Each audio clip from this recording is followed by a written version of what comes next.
Hello. I clicked the button. Let me see here. So the plan, maybe I should pull up the actual auctions here. Let me see. Look at this real fast. Present, share screen.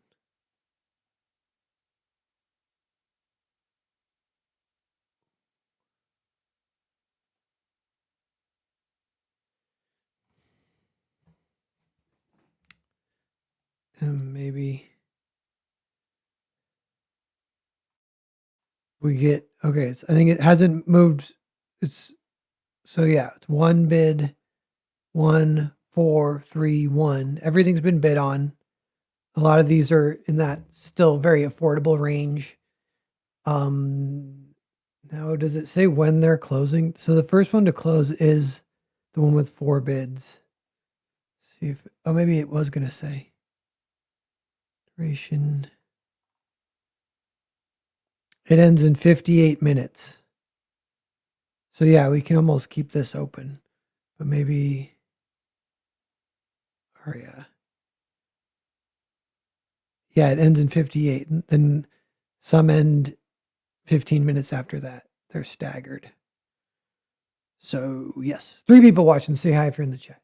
We're just hanging. So we'll be hanging for like 2 hours. Feel free to pop in, whatever. I think I've been wanting to play some games, but I think I can't. I got to stay medium focused here. Can't just play games on stream while the auction's going. But I started Doom 64 last week. It played just like an hour, but it's really fun. Got into it, so I want to play more. Maybe next week I'll get another little hour of gaming in. It's a good way to recharge the bats. 1 second here, I gotta blow my nose.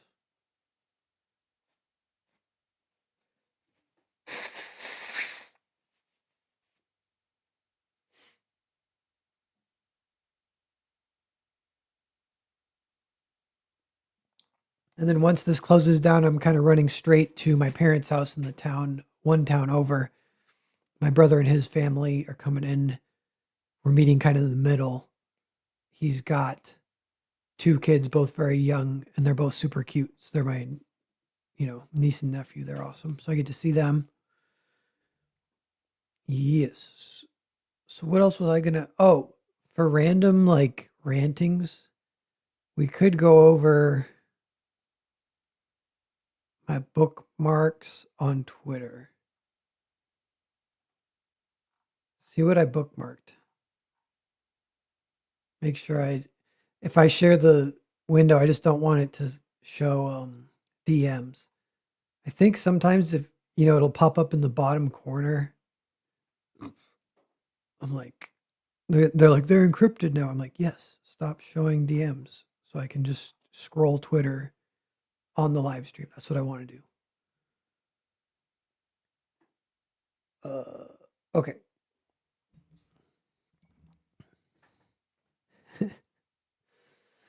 Okay, what do we got? There's this account. All right, I have it here. Well, look at the whole thing. Coffee, black. No sugar because I don't trust anything that makes this easier. The first sip burns and I let it. Pain means I'm still here. Pain means the night didn't win. I hold the cup with both hands like a man holding his own heart outside his body. Just me and something dark that doesn't pretend to be anything else. Everyone else will lie to me today. This won't. So, and then this. Yeah, that's me, Tracer Bullet. I've got 8 slugs in me, one's lead, and the rest are bourbon. The drink packs a wallop, and I pack a revolver. I'm a private eye.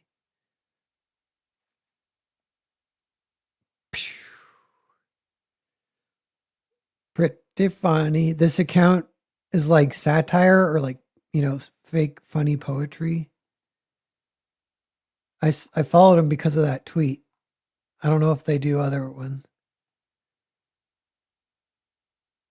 If God actually chooses you, he ruins you for normal life, marks you so obviously that other people can smell it on you and they will hate you for it.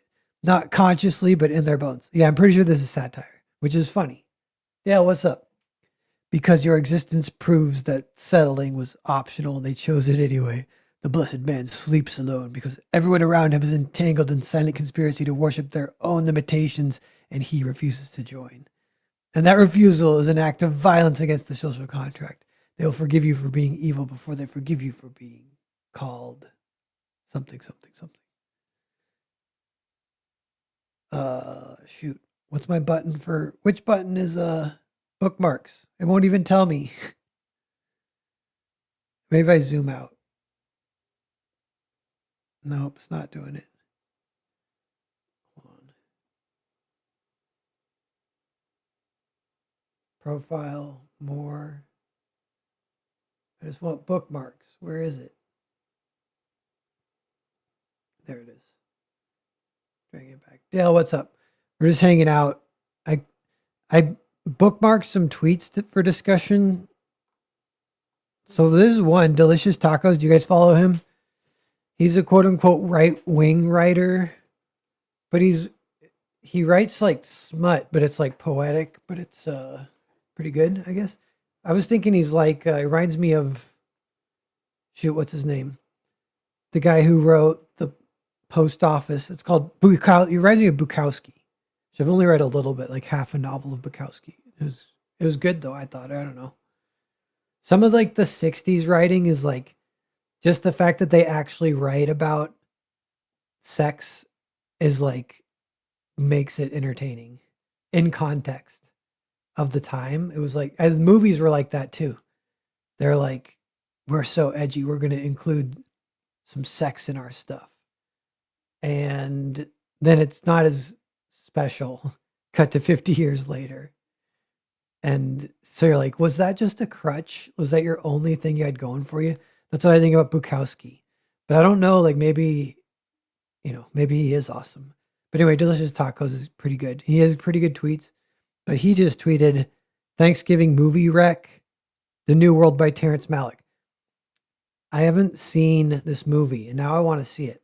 And I was thinking if this is like, you know, white pilgrim or whatever explorer guy falling in love with hot Native American girl, that's awesome. I I love that story. I was like, I want to do my version of that story. I think that story is definitely kind of like tapping into some male fantasy stuff, but maybe female fantasy too. There's been a lot of like fantasies that just me thinking about movies recently. So Frankenstein, female fantasy. Female fantasy seems to be like monster slash they won't say it, but it's borderline like rape fantasy is like female fantasy. And then male fantasy is like this, probably. Maybe there's other examples. Another male fantasy is it is this was there a tweet further down, but it is like what like being kind of average and still having a hot girl like you. On that is like a male fantasy probably. That's like what was they were talking about that for shonen. And I was like, shit, that's like kind of what I'm doing with me and Brendan for our comic. But they called it shonen. See if I can find it. They called it shonen rom com, and I'm like, I don't know if that's a thing. And yeah, so this was like a this was a how's it going? Four people watching. You know what is it? What's this guy's name? I can't remember. It's this account. No, it's this. Is it Tim Seeley? It's Tim Seeley. He got kind of like a cancellation attempt for this magic, which I don't even know the full context, but definitely was like, damn, whatever. But I don't know. One take on it is like he's writing the female fantasy, and then that pisses them off if you. Because I was joking, I was like, women don't know what they want, but men do know what women want. And I was like, that's kind of true.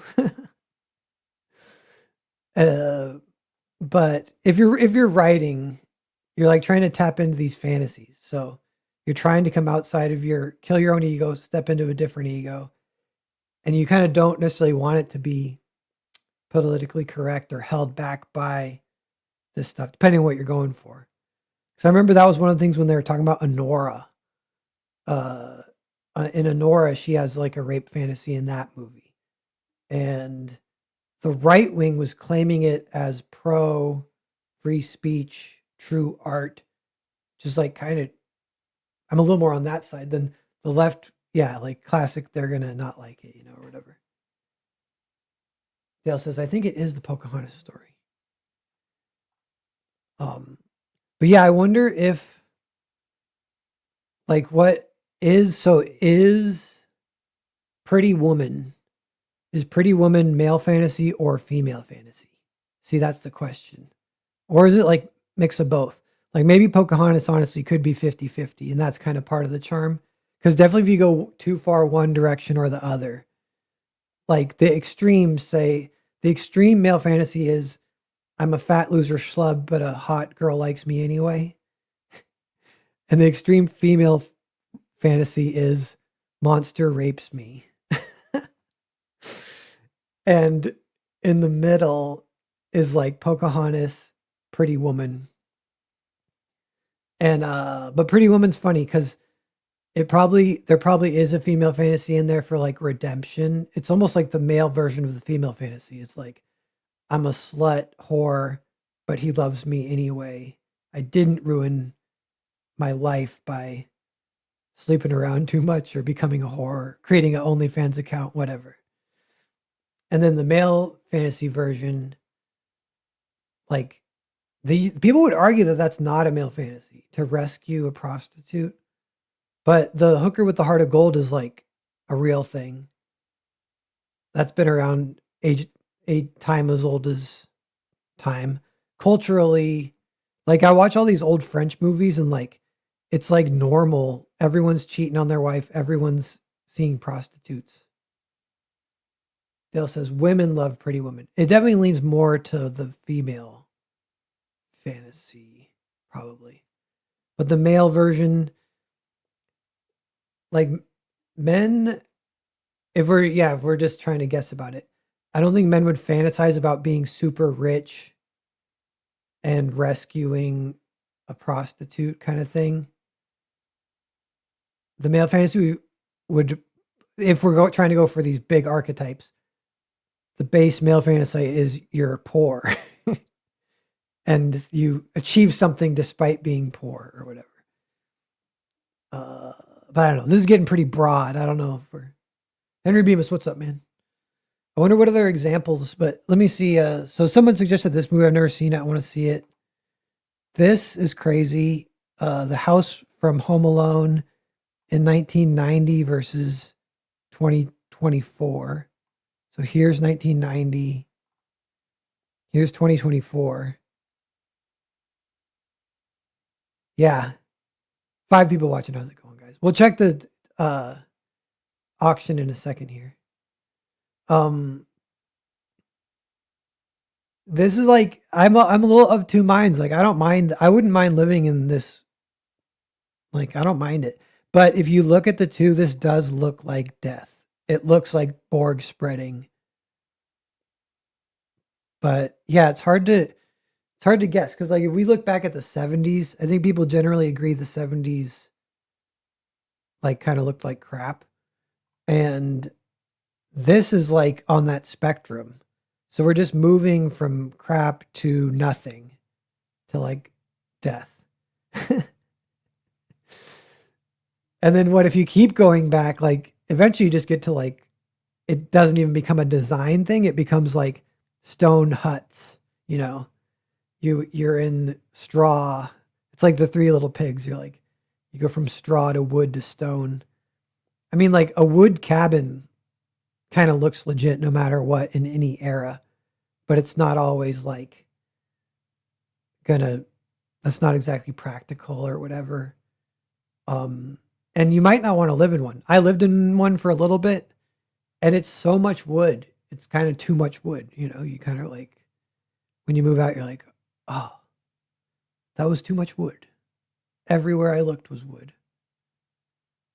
Henry Bemis, pick up some killer art from Vatican City.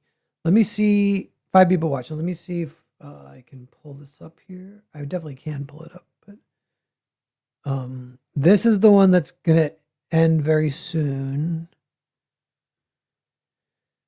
It ends in, wait, where is it? 43 minutes. Got 4 bids, so you can grab it. Still very affordable. This was originally priced at $1,000 and didn't sell at that price. Some other pages did sell at that price. This is one that I thought would. It's an iconic moment in the story and one of the best drawn pages in the book. One of my favorites. I almost didn't list it. I was because I was like, shit, it didn't sell. That's like a sign. I should just keep it. But I'm keeping another one for my personal collection. But I do kind of want to. I kind of don't want to be a hoarder with, because it did this project. It's like a big stack. I saw Greg Capullo post. I guess he keeps a bunch of his original art. And I know if you like flood the market, the price goes down, obviously. But he has these huge stacks of these metal, like, or office organizer kind of cabinets with all his life's work in it, with these 11 by 17 drawers. And I was kind of thinking, like, if possible, I don't want to do that. I want to offload these pages as I'm doing them. But if, you're literally selling, like there's in between pages that aren't iconic. You might be selling those. If you try to sell them all, you might be selling those for like $50 or something. But it depends if you can. I don't know how, selling a in between page for 50, then an iconic page for like 1,000. Like, does putting the one up for 50 devalue the one for 1,000? Ideally, you could just do it all. I'm still kind of figuring out how all that works.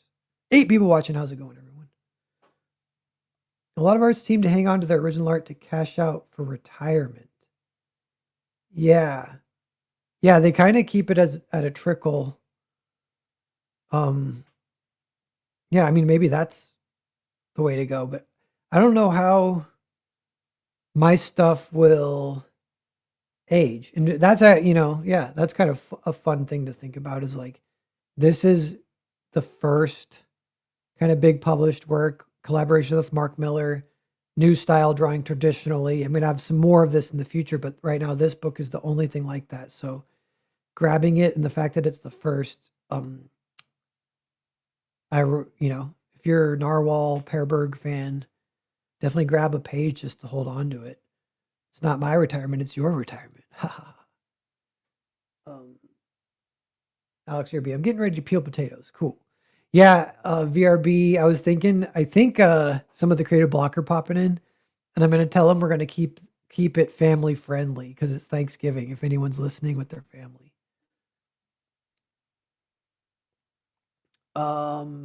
Yes. So back to real quick. Yeah, so we got this. We can look at it close real fast.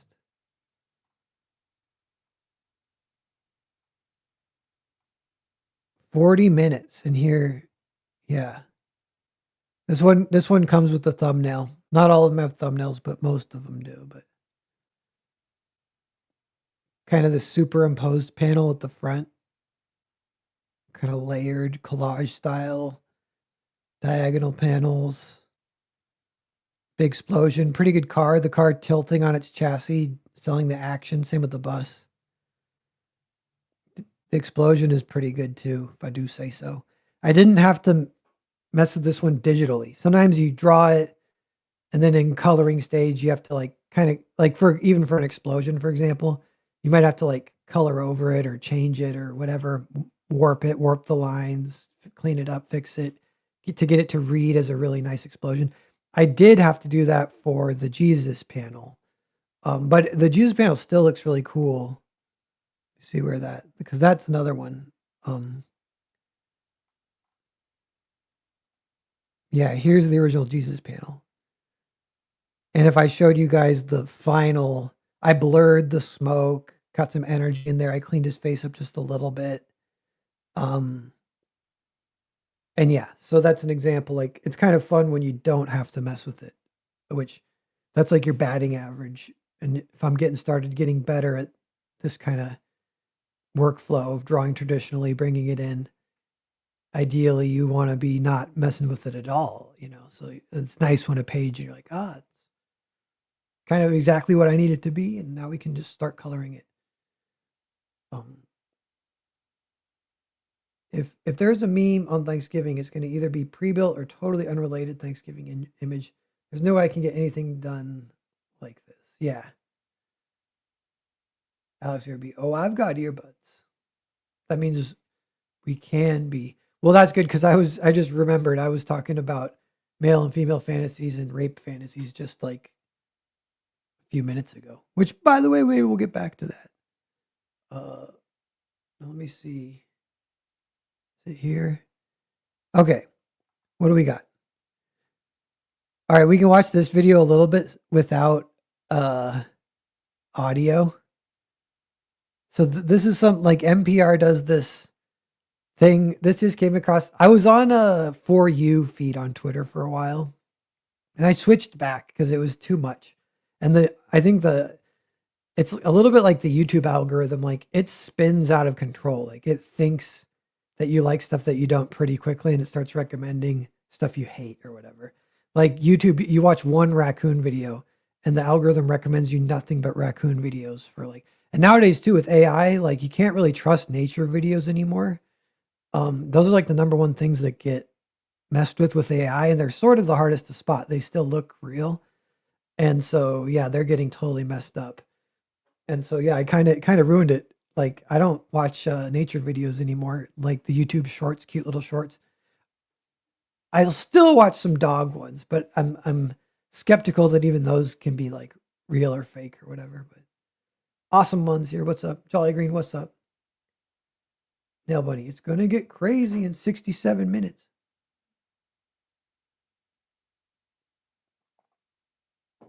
Yeah, I don't kind of get how the bidding works. If you can literally just stream snipe or whatever, just bid at the last minute and add just like $2, like that seems weird. That seems like they shouldn't allow that. I went to an auction. I wonder if you could set it. I would change the settings if I could like stop that or whatever. But the settings that when I saw it in real life, the auction that I went to like a month ago, they had like minimum upgrades of either 50 or 25. And I was like, that kind of helps or solves it a little bit, because then, yeah, like people aren't just raising it, waiting. It's not a timing troll kind of move. It's more just like, yeah, here's raising it $25 or whatever. Oh, Nail Bunny says it extends the auction time if you do that. Okay, well maybe they do. They got the system down. So you can't wait to the last second and just steal it. Okay. You got to watch the cute small goats hopping around. See, no, those are all AI now. I'm pretty sure it's all ruined. Sora. But yeah, so we were just watching this video, that person singing whatever NPR style, and then this tweet. This tweet says, "I love that a real type of guy increasingly seen during our era is guy who probably would have gone postal, but was chemically castrated and lobotomized by a benevolent pharmaceutical industrial complex." So she's talking about that guy and kind of roasting him. See, whatever, on some level you might feel sorry for him. And if you click and listen to the video, the song is like kind of terrible or whatever. Yeah. So, but this is a funny example of like bullying. I was thinking like this is a subcategory of bullying called dark comedy bullying. And I was like, I think, because that's something we can argue about bullying. Like, there's a lot of people saying bullying is actually good. I'm like, I think that's kind of true. That's one of the problems is we don't have enough bullying. But there's different, you could categorize bullies. This could get into like maybe like psychology or something, but then there's what a bully would like categorize themselves or see themselves as. But there's bullies that are like, they bully to try and improve society. So they're almost like trying to help. If they're bullying someone in a way, they're trying to help them. And that would probably be like the best kind of bully. A lot of bullies would claim they're that kind, but maybe they're not. And then there's dark comedy bullies. which are just trying to be funny, and they're kind of, yeah, like this tweet definitely tapped into some pretty funny energy. Like that could be like a whole movie about pharmaceutical industry just destroying, but more like from a bully making fun of roasting perspective. It's kind of like light, it lightens it. It's not so like doom and gloom. It's kind of refreshing, I think. Uh, so I bookmarked that because I kind of like that kind of bullying. Um, and then what? There's also like kind of there's some kind of actual bad kinds of bullying. Probably like what would be like just bullies who kind of really are they like hurt people. Maybe that's not too bad even also, but because it's not like their fault. But yeah, or there's like bullies like getting into what the different types of narcissism or whatever. Nail bunny, just a suggestion. Oh, he says it should extend the auction time. Yeah, shit. If they aren't doing it, that's what I wanted to set it up to do. Yeah. 9 people watching. What else we got here? Let's see what we got. Oh, this was a comment. The comments in this thing were funny. So then this was a comment about this dark comedy bullying, and it says, neuter them before they werewolf. Like, it's funny. It's a funny concept of society. Even if it's not true, it's like funny. And maybe it's a little true. But yeah, look at the video. It's weird. It looks like that person's talking. It's kind of a talk song, but Marsh played Lost Bible, a good study, art study, Heart of Darkness, this old PlayStation game. I want to watch a playthrough of that. The fun fact about this was made by the guy who did Another World, which everyone says my art style looks like Another World. If you guys remember Another World. It's a French guy. I forget his name. But this was the second game he did. This game's kind of awesome too. But it's like really hard. It's similar gameplay like Trial and Error. You die a lot. Um I watched a playthrough like 5, 6 years ago. I kind of forgot. I want to do it again. I don't know if I finished it. I can't remember the ending. And yeah, I won't play it, but I'll watch it while I'm drawing or whatever. Some games I'll try and play, but it would be fun. I like that kind of gameplay actually. I like trial and error gameplay. As long as you have like save states or quality of life within the game, like quick saves or whatever. Milton Kniff. This is just cool art. Um, looks pretty legit. Clown Prince of Comics. This guy gonna snipe. Princess Toad jumps in the way and he snipes himself. I don't know why I bookmarked that. Maybe because it made me laugh. Christmas Nights into Dreams for Sega Saturn. It's like the sequel that didn't come out in America. This is a cool game. Another one that I'll throw on in the background and watch. But I didn't. I only watched the original. I never watched the Japanese released one. So I want to watch that. Admiral Wackass. Read a wonderful short story today, The Whitechapel Rose. So yeah, so I wanted to read that. Pants cards. I'm going to buy some of those. LeBron saying, first of all, happy International Women's Day. To start off the conversation will never not be funny. That is funny.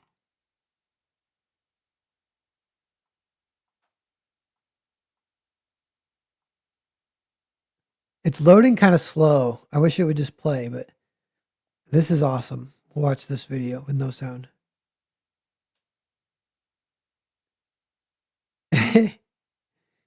This is like a Dungeons and Dragons campaign. You have the one guy who's supposed to spring the traps. They're expendable. And blah, blah, blah. Oh, and they say, look at, they say it's AI. Oh, I'm glad they told us though. But it's hilarious. I actually did get fooled by that one. Shame to say. Uh, Mickey 17. Did I scroll past one of the ones I wanted to talk about?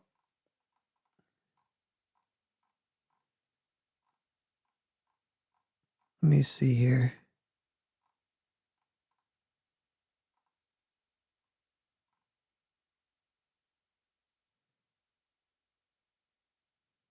Been looking at these tries. This was the one I wanted to talk about a little bit. I have to scroll up. So she says shonen rom coms, which is that maybe not a thing? That's what people were saying in the comments too, but you can still understand what she's saying. Shonen rom coms obsession with pairing up an average loser with a tall, pretty girl instead of making both attractive needs to be studied. And I was like, shit, mine, I do that. But I want to defend it. I was like, I'm not going to change it because you called it out. But I was like, shit. Um, because yeah, like, I don't know. There's like, now I want to scroll back down because other stuff. There's criticism that will change my mind. Uh, oh, one of them is, yeah. So I guess I didn't bookmark it, but Tarantino released the top 20 movies of this century, and he released number 11 through 20. And a bunch of people were commenting, like, why isn't Parasite on the list? First off, it might be higher up, but, and then so there's right wing film Twitter, which I follow them and like them a lot. And then there's like regular film Twitter or whatever.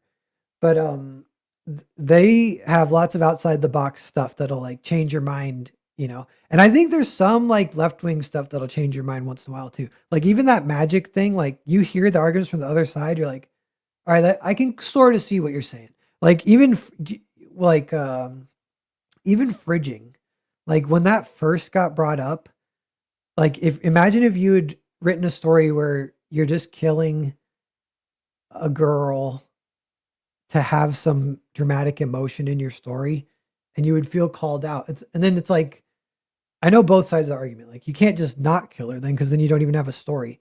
But it's like, yeah, a lot of people were doing that. She was right. And it stopped. So then now it's kind of fine to do it again because it got called out, it got adjusted, everything kind of corrected. But then the fallout was more the issue that then Gail Simone kind of gets anointed in a super powerful position. Feminism kind of bleeds in because it worked the one time they had one okay point. But I'm trying to think like even to try and I can imagine the chat possibly disagreeing with me on this, but like one way to think of it is like it's kind of the way Hideo Kojima does it is he takes death seriously in all his stories, which is kind of fun. And I don't see too much of that. And I wish there was more of it. And I'll give you another example. So some of this is even video games, but this definitely applies to stories. I think you should take death seriously. And it is like if you kill a character, it's a little bit like, yeah, you shouldn't be just doing it willy nilly necessarily. I don't know. But maybe, depending on the story. But there was a podcast, I just saw the highlight of it and it was again we're definitely in low territory where chat might disagree, but freaking what's his name? It's one of the big podcasts that it's not Joe Rogan, but he gets recommended everywhere, and he had the some game design dev guy on, and they were talking about how Red Dead Redemption 3 or is it 2, whatever the newest one, how it's the best game in the history of games or whatever. And I was like, I watched that game, and I know it's a video game, but this is different to like picture Doom. I think Doom is like perfect because yeah, you would blast freaking uh demons infinitely, and even Wolfenstein blasting, yeah, Nazis or whatever. It's like fun, but in Red Dead Redemption, when I lived with my cousin a few years ago in Portland, he did a playthrough, and I would sit on the couch at times when he was playing. So I probably only watched like an hour total. But one of the hours I watched, he was on some mission where they were like in Cuba and like a revolution was happening, or maybe Puerto Rico, I don't know, but we're like Florida Keys. There were these forts along these islands, and he's running down these forts. And in like the 15 minutes that I watched, he killed like 200 people. And I was just thinking, like, none of these people have self-preservation instincts. Like that is not how war works. People don't just run at the good guy until they die. You know, that's like a joke from Futurama or whatever. But like even in the situation of war, you have self-preservation.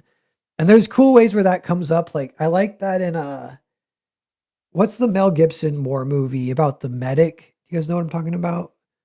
With Andrew Garfield. There's a cool line in that one where it's starting and the battle has sort of begun, but no one's shooting at each other because it's really foggy. And they're all just sitting there because no one wants to die. And then Andrew Garfield goes, I figure if we can't see them, they can't see us either. And so he starts creeping forward. And I was like, that is awesome. And I know you can't fit all that into like a video game necessarily, but I was like, Red Dead Redemption is not the best game all time, especially just because, yeah, this it's so like in like GI Joe, they kind of solved this by making all the Cobra Commander people robots, and Teenage Mutant Ninja Turtles does that. They just have the base, like you can kill hundreds of these like things that don't matter. But if you're trying to tell a story where things matter, then you can't just be killing everything willy nilly. Uh, and so I don't know where this. Oh, so with Hideo Kojima, like he did Metal Gear Solid. This is all the way in the Nintendo days, and he kind of invented the pacifist run where you can beat the whole game without killing anyone. That was in the Nintendo. It's like that's awesome.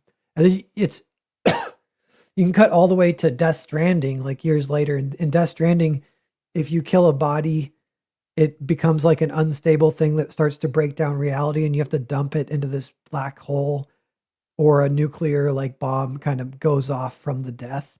So you can't. It's like strongly discourages killing. So you use non-lethal. Obviously, Metal Gear Solid is like that, non-lethal. And then within that scenario, if you do have a death, it hits way harder and it means a lot more. But yeah, I even saw like speaking of fridging, I saw a recent movie that did it and to like mixed results. Where it's just like this feels weird. I don't know. But the movie shit, what's it called? It's called Caught Stealing. It stars Austin Butler. It stars Catwoman, that one new actress. She's the daughter of Kravitz, Zoe Kravitz. And so in that movie, it takes place in New York. It's like kind of a contemporary style movie, like real world ish. And Austin Butler's like a ex pro ball player who got injured, so he kind of lost that life, and he's a drunk because of it. And he's dating Zoe Kravitz, and she's a nurse, or no, she's like a first responder or whatever. I don't know. And they're cool. She's cool. He's cool. They're cool as a couple. And then yeah, like maybe a third of the way through, she's kind of just like this is the thing stories will do. Sometimes if your character doesn't have enough to do, like say you wrote a draft and there's 10 characters and 9 of them have awesome stuff to do and one of them just doesn't have enough stuff to do. So then if you release that, the audience is going to naturally hate that one character who has nothing to do. Even if you try to write them likable and they're nice, they say everything nice. So then the way you solve it a lot of times is you have to combine characters, just kind of get rid of them, or you can kill them, which is like definitely take that with a grain of salt because that's where you get into a little bit of the fridging thing. So this Zoe Kravitz thing, she doesn't have anything to do the whole movie. She's just like there kind of doing stuff. It's like, is the movie sort of like just slice of life and they're just kind of dating, will they, won't they kind of thing. She gets mad at him, blah, blah, blah. Then he like walks off. When he sees her again, she's dead. She ends up getting killed by the bad guys. And then that is when he really freaks out because shit's kind of turning hardcore and he's got to like survive or whatever. And it almost, the tone doesn't even match.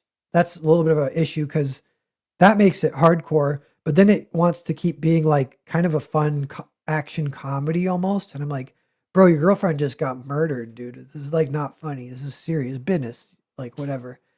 Um, but yeah, that almost like felt like fridging, but they kind of had that situation where, yeah, you didn't give her enough to do. One thing I had a in one of the drafts of Percival, I had a character who borderline didn't have enough to do, and I almost had two characters. You'd say that borderline don't have enough to do, so what do you do? And I actually made them fall in love, and that gave them something to do. And I was like, oh, this is the opposite of killing them. Instead of killing them, I'm going to make them fall in love, or not even make them, but give them the opportunity to fall in love or whatever. But and that was I enjoyed that. I'm looking forward to that coming out. I think people will get get a a kick out of it. Real life that girl. Okay, where are we at with the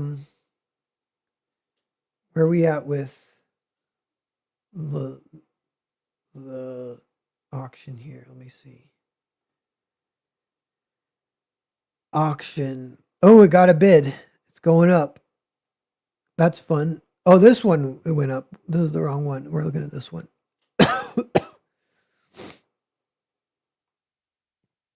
It ends in 18 minutes. I don't want to actually rant past. Uh, Konami screwed it up with Delta. Do they have killing in Delta? Yeah, it's cool to take it seriously. Hacksaw Ridge. Yeah, and Hacksaw Ridge takes it seriously.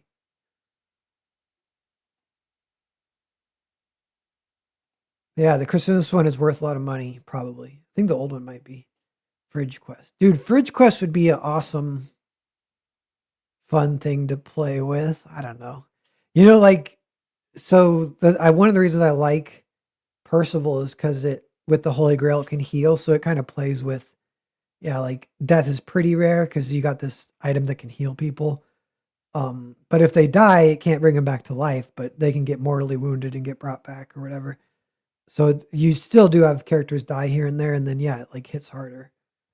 Um, but I worry about that every time. I'm like, is this just a plot convenient death because I can't think of anything better? Um,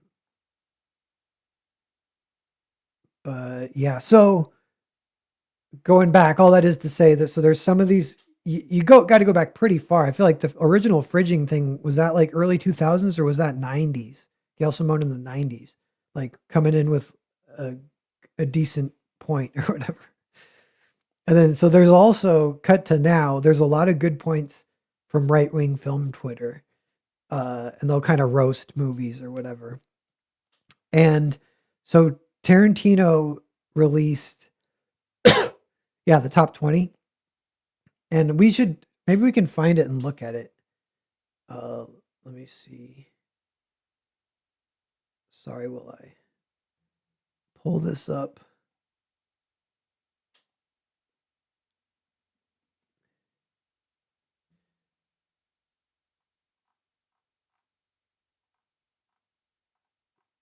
Gotta scroll.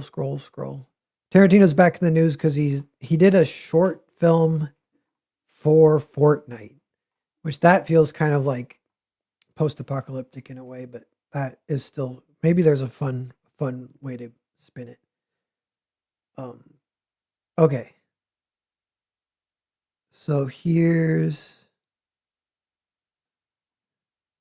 11 is Battle Royale. He's done lists before, and Battle Royale's been higher, So, but that was like 10 years ago. He did like the decades in Battle Royale. But yeah, that movie's amazing. That movie inspired Earthbound. That was one of my favorite movies for a while. Battle Royale and Dawn of the Dead inspired my kind of idea for writing, where I call it where the strategy is the story, where it just kind of set up the conflict and then just people being smart, doing the smartest thing that they can do in any moment. And that's kind of all it is. And then that's like Battle Royale. But it's like Battle Royale is like kind of chaotic, this big tournament fight that kids have to do. Alex Irby, Truck Coon and Fridge Chan. That's amazing. That could be possibly just a short comic, like like 4 pages, just a couple jokes. Doesn't have to even be tied to the dungeon meme, but it could be. I wrote one dungeon meme thing, by the way, and it turned out pretty funny. I got to send it to you, Alex, but I gotta like polish it. The one thing I'm noticing that is like It would be good if these could actually have like, oh, so this is like the thing. So I wrote it and I was like, I think I kind of know what shonen is now because I shonen has always vexed me and I never fully understand it. I'm like, I never got into Dragon Ball Z back in the day. I'm like, it's just episode after episode where the fight continues on, so much trash talking.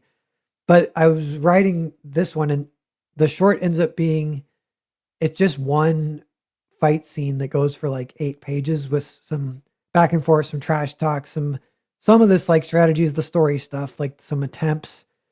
And I was like, "Ah, I like that. That was fun."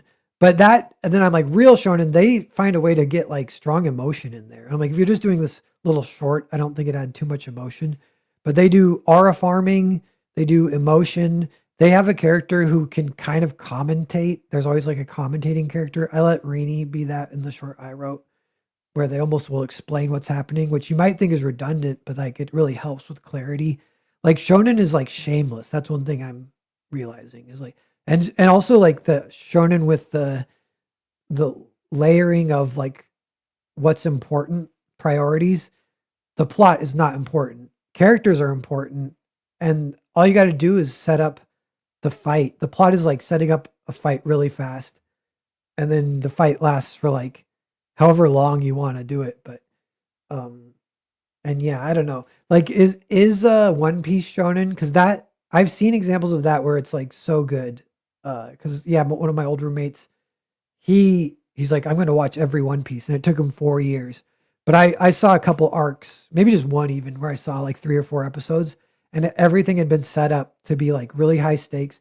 But one of the things One Piece had done, I'm like, it's still kind of similar, but it gets fractal where they have 3 fights going at once. They're all intertwined and they're cutting between the fights. And then there's, yeah, like a big situation. So and then, but yeah, and then all the characters are aura farming. The bad guys, especially, you got to aura farm with the bad guys. But yeah, there was that one about the spider. 1/3 anime episodes is credits. Yeah.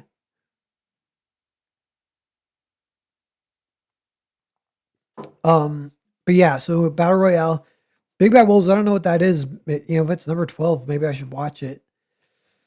Jackass, School of Rock, Passion of the Christ, Devil's Rejects, Chocolate, Moneyball, Cabin Fever, West Side Story.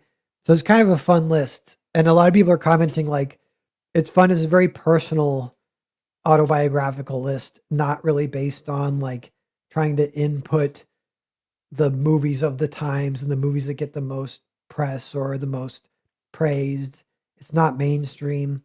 So there's some people mainstream kind of people criticizing him, and then right wing film Twitter has like kind of, and they have a love hate relationship with Tarantino. Maybe the left does too, but right wing film Twitter has definitely come to the defense of very much approving this list, and that specifically there's a few movies that right wing film Twitter loves, like or even likes, but like I think Passion of the Christ, Devil's Rejects, Battle Royale, Jackass. I wonder about School of Rock. Maybe that one kind of goes both ways. Cabin Fever. Um, yeah, and right wing film Twitter vexes me a little bit because I don't always fully understand how they decide what they like and don't like. I think they're contrarian, which I like, and I'm into that. I'm into like once you're contrarian, then what goes into that? What's the inner workings of like how you defend your position still or whatever. But yeah, there's a lot of good. Uh, it would be good if showed an example, but they'll bring points that will literally change my opinion on some stuff. Oh, and that was it. So one of them, uh, kind of right wing film Twitter says like, "Thank God Parasite isn't on this list," and then left wing Twitter was saying, um, "Why isn't Parasite on this list?" But I'm like, first off, yeah, Parasite might be in the 1 to 10, and then yeah, who knows? But yeah, that's a funny point that they both singled in on that movie. For one, that's a good point in that movie's corner. But I'm curious what you guys think about Parasite because I'll tell you, like, I'm trying to wrap my head around why right wing film Twitter hates Parasite. And I can pose some theories or whatever. But I think some of their stuff, them just saying they hate it, that alone will like expand your mind a little bit. You're like, wait, why do they hate Parasite? That's that Korean movie that like won Best Picture a few years ago. Uh, and yeah, Parasite's been in the conversation outside of just even this Tarantino list because there was another good Korean movie came out this year called No Other Choice, which I really want to see. It's got my Lee Byung Hun, who I really like, one of my favorite actors. But uh so a lot of people are comparing it to Parasite. They're saying you got to watch Parasite, you got to watch this. And then a lot of people are saying stop comparing them. There's like a million Korean movies where I just comparing randomly everything gets compared to Parasite or whatever. But so yeah, Parasite just staying in like the conversation point for Parasite. But yeah, right wing Twitter hates it. I think one of the reasons they hate it is yeah, Alex, I don't know about Parasite, but I know Parasite the manga. Yeah, I watched some of that back in the day. That was good. But yeah, Parasite the Korean movie, right wing film Twitter doesn't like it because for one thing, it's a movie where the poor people are the bad guys and the rich people are the good guys.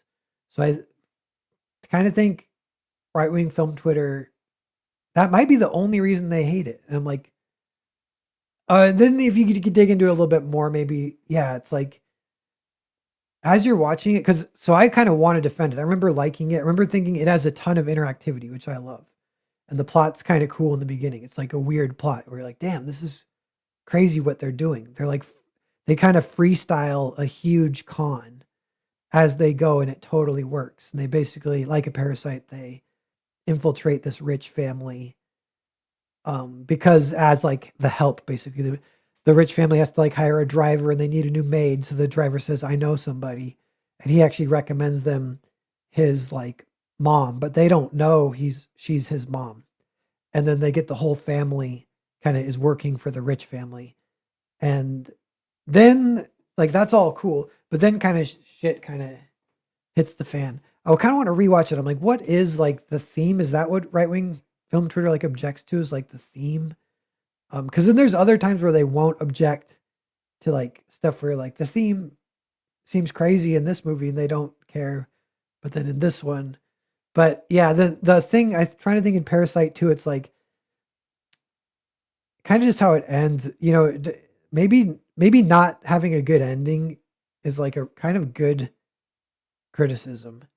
And yeah, Parasite like builds, and then the bad guy, the dad, poor dad, he ends up like being sort of crazy and runs and kills the good dad for no reason. And you're just kind of what the fuck was this movie? Jake popped in, but his devices aren't connected, so I can't add him yet. By the way, I'm ranting. We should check to see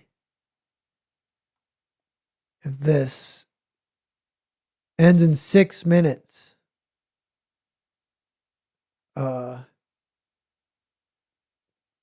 But yeah, I'm kind of interested in like criticism that will change your mind. So it's like blind spots kind of thing. Jake, what's up? Yo, I guess I at least needed to connect to a microphone. I was like, I don't want my webcam on. No, I'm not connecting devices. But no, then you couldn't even add me. Yeah, 5 minutes. Yeah, reporting for Judy. How's it going? it's going good. We're getting some bids. I'm just kind of ranting about Twitter bookmarks that I saved. They're like Yeah, I narwhal saw that. news nuggets. I'm wasting them all on this thing. No, he's burning the nugs. Yeah. Do you guys have a plan tonight? Because I'm probably out tonight, but are you planning to do something tonight? Or I'm traveling and also I'm sick. I really don't. I don't think this is essentially mini block. You know what I mean? Like if Phil does come in or Irene comes in, this is probably the block for the day. I know I'm yeah, not going to be around, we could which talk about sucks. Shonen if you guys pop in, because I've been thinking about Shonen a little bit. Shonen, Yeah, like shonen manga. yeah, Okay, because it vexes me. what's likely to happen is there may be a tag team situation for some unknown reason, where I could stay here for a bit and we could talk about shonen, and then maybe someone else would come in and talk to you about shonen. Oh, So okay. what vexes you about it? Well, I so this is sort of repeating, but I'll try and go fast. But It's that I don't know, like I never got into Dragon Ball Z. Seems like it's Hmm. all just fight scenes for like 6 episodes in a row. And how you would write it if you're writing one, you're like, what do you do? Do you just do that? They That's kind of charge part of what up. I'm thinking is like you're like a lot of shonen is shameless. That's what I think. So if you want to write shonen, you got to be shameless. And yeah, it's like set up a fight, let it go for a long time, aura farm the good guys and the bad guys. The plot doesn't matter. All you need is a fight, and then They yeah. literally aura farm. Don't chat. Hello, by the way. Happy Thanksgiving to the wonderful chat. Don't the characters in Dragon Ball stand around charging up for like entire episodes? Yeah, They yeah, are aura farming. yeah. Moromi says Kamehameha. Yeah, Well, okay. What I know about shonen, I mean, it's just like manga for boys, and it's a genre. Like at least the Japanese have genres that work and they stick to them. At least when you're getting a shonen, you kind of know what you're in for. You're not going to get subverted like you would have over here. But yeah, there's tropes. There's like what battle contest. There's like being uh, uh, the chosen one that's trying to unlock their power or something. I don't know all the tropes, yeah. but there's Oh well, you know what I was thinking with shonen. One of the things is it's have your main character, then have a big goal that doesn't matter because it's so broad and they'll never reach it anyway. And so that's like Luffy saying he wants to be the Pirate King. It's even though this isn't shonen, but it's shoot, but what's the berserk? It's Guts wanting to get revenge on Griffin. yeah, man, So woman. yeah, so you have the big thing that it literally doesn't matter, but you have to have it. It can be anything. That's why they're shameless. Like, I want to be the Pirate King. Like, it could be the dumbest thing ever. Like, you just say some shit or whatever. Yeah, it's And like a setup for endless episodes. yeah, and the point too is like you know, you're never gonna achieve it until the like maybe the last episode, The just because you last have to end the second. story.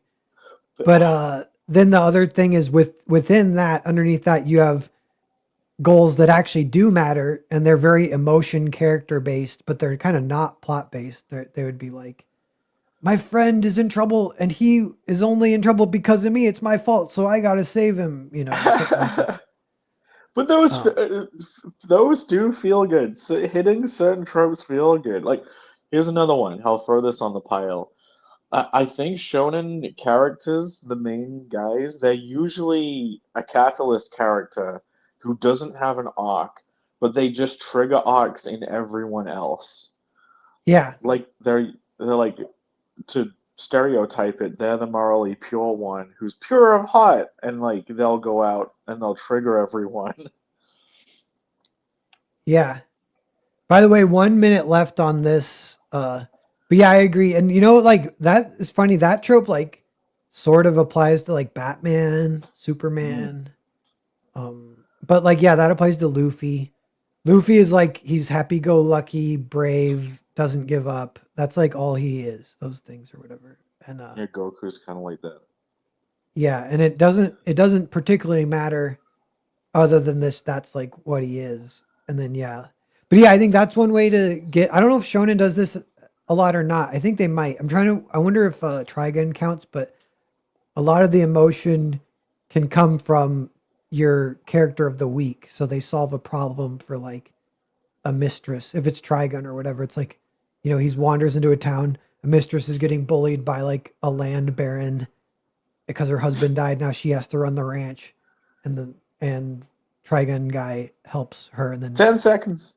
Nine, rolls in. 8, 7, 6, 5, 4, 3. Oh, just when they were Whoa! sniping. Oh, people be sniping.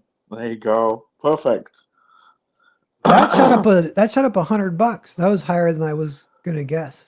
Yeah, that Um, I'm telling you the last I always do the 10-second snipe whenever I'm bidding on everything. I won't bid for a while. Then what I'll do is I'll put my highest possible bid that I would be okay with doing right in the last 10 seconds and just trying to wash everyone out. yeah. And Oh, so that's that's how they do it. I wondered how they, but yeah, they have a system that works okay for it. Yeah, yeah. 250 250 is what I was selling pages for in the original sale. So that's like a Cool. good amount. And this is a good page on sale. Like I like win-wins. Like I want it to be a deal for people and I want good money for me too. I want Yeah, my yeah, cake and yeah. eat it too. And Yeah. that feels good. 250 is good. Um Careful of doxing people because the bidders will show up on your version of the page. oh, okay. How do I stop that? I don't know. You just don't scroll up too high. Okay. Or open it in an incognito window. Yeah. Now I think the next one is the double page spread maybe. And I'll scroll Are down. you glad you spaced them out now? Yeah, yeah, yeah. You were totally right about that. Yeah. That's good. I'm glad. Um yes, so yeah, this one is more expensive than the others. Double page spread from issue 3, which is kind of the best drawn issue. This is the best double page spread of all the double page spreads. I wonder if I can zoom in. But yeah, it's destruction Yeah, it mass. looks like a blast off is going on. Yeah. These kind of like peppered panels askew slightly. And yeah, so for this Are now we have are they slightly tilted too? Those panels? yeah, yeah, they're like askew or whatever. Yeah. Okay, we've got 12 minutes. We can talk about more Shonen for 12 minutes. Chat, you have to give us a list of what you consider the Shonen ones, because we can't think of them. We'll just think of Dragon Ball, and Well, so I'll tell you too why I kind of started thinking about it because I wrote my first little creative block short in the meme dungeon. yes. Okay, great. And I got a little formula that I'm feeling good about, but I need to adjust it because I had like pros and cons. But because I kind of realized I'm like it can literally just be a fight scene. Like I'm like, oh, this is shonen. Like just an eight Sure. page. We fight one guy. So for this one, it was the meme that's kind of more recent, but it was that pumpkin contest. And it's the Yeah. character is called the headless sportsman, and so he's wearing that pumpkin as a head, but he looks like the headless horseman except he's got the really derpy pumpkin head, and he's blocking a bridge, and we need to cross the bridge, and he challenges us, and blah blah blah. Then like various schemes, attempts and failures to beat him, and then we do beat him in the end, and blah blah blah. Did you And say I'm the like, headless sportsman? yeah, he's the headless sportsman. So he challenges. It's like, is it like the devil challenging people to a fiddle off? He's like challenging us, like, can you do the shot put better than me? Can you do the high jump better than me? I don't think so. Yeah, except his lore, it's kind of sticking with the meme is like he won the pumpkin carving contest and he's wearing his pumpkin that he won as his head or whatever. And I Uh-huh. think I might have him like blasting other pumpkins like with a shotgun if he wins, or whatever. But he takes off the pumpkin at the end and it's Napoleon. Or we de-pumpkin him and There you he's go, guys. Napoleon. No point reading it now. Yeah. No point. It was Napoleon the whole time. That's it. Well, Yeah. he could be pumpkin pie-ish themed because then you can do pie crust, and like because you could have a pie crust shotgun that's shooting out pumpkin seeds. I don't know. Yeah. But yeah, so with that, like kind of writing it, I'm like, this is just a fight scene, and I kind of like it. I'm like, is this shonen? Did I figure out why people like shonen? And but then the thing that I was thinking is like shonen will do this, and for a short comic, yeah, but especially if you get a little longer, shonen actually does pretty good about including some decent emotion, even if it's. I think the word I think a lot is shameless. Like they're so shameless about using cheap tricks, in a good way. I mean, though, like, Oh no, no, being shameless is good in the yeah, right way. yeah, yeah, and so I'm like, yeah, so yeah, like, so I'm like, I want to either rewrite this one and try and figure out getting just a little emotion in there, or future stuff trying to fit some emotion in there. Well, However if you do, I'm still figuring that out. But so, I know you haven't read the final Connell. I'm looking forward to you eventually reading it, like when you if you get the book. because it does the emotion in a way where I think it would work in any short story, because being comedic, you can kind of ham-fist it in, and it's jokey because it's so abrupt or anything, but it actually does, it still hits the boxes, you know what I mean? So you can have those heartwarming emotional moments in a comedic thing, and you don't have to be artful or skillful about it. You could just drop it. Like literally, you can have them all. They can have them all arguing before they meet the pumpkin guy, and then you can have him beat pumpkin guy, and then one of them says, "You know what? After brutally murdering that pumpkin guy, I think you guys are all right." And then everyone hugs. Like it's Yeah. you Yeah, can yeah. do When that. you say like emotion, I'm like, especially for short stories, it's like just get a emotion. It's not like it needs to be big, sweeping. It doesn't need to be like sad of death, but like get like a heartwarming emotion. Yeah, like Yeah. appreciation. Someone says thank you, whatever. It could be the littlest Oh, thing. someone saying thank you or I'm sorry is the fucking best. It's so nothing, right? If you oh yeah, the character said thank you. Like no, it feels good. It feels good, man. Yeah, yeah, yeah. Like they and as far as the shameless, like you could picture if it's shonen, it's like their eyes glistening, their hand, Uh, handshake, music playing, everything of it. yes, glistening. Yeah, if and to get a real good emotion in the middle of it, if you want the emotional swing, right? So to make it more impactful, you need contrast. So like in the middle of it, people have to get really mean and angry for the I'm sorry to be good, right? So like during the fight, they could all be fucking up and they could all be blaming each other and getting Yeah, yeah, really yeah. angry. Yeah, yeah, like something like that. But yeah, it's funny to like I've always been a little interested in like can you start a scene and within the scene get people interested so you don't get the benefit of like a setup scene or whatever. So this is like for a short story or the beginning of a story Mm, or like if you're just trying to be extra efficient in a regular story or whatever where like the setup is included within the scene itself. And how you even do that I still don't exactly know, but sometimes you don't care and you literally it's not being facetious like you actually don't care so that's kind of failing. yeah. Sometimes it's a little alchemical and you care and it, yeah, they didn't do any setup, but you care for some reason, and I don't know exactly how that works. But I like Well, trying to shoot for that. You kind of hit the X factor or whatever.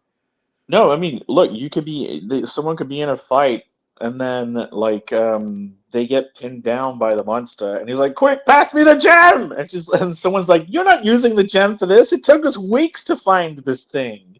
Yeah, And it's yeah. like they go in one line, you've just set up there was a whole previous adventure and That's a, like yeah. That's probably definitely a big part of it, as to kind of imply a little larger world.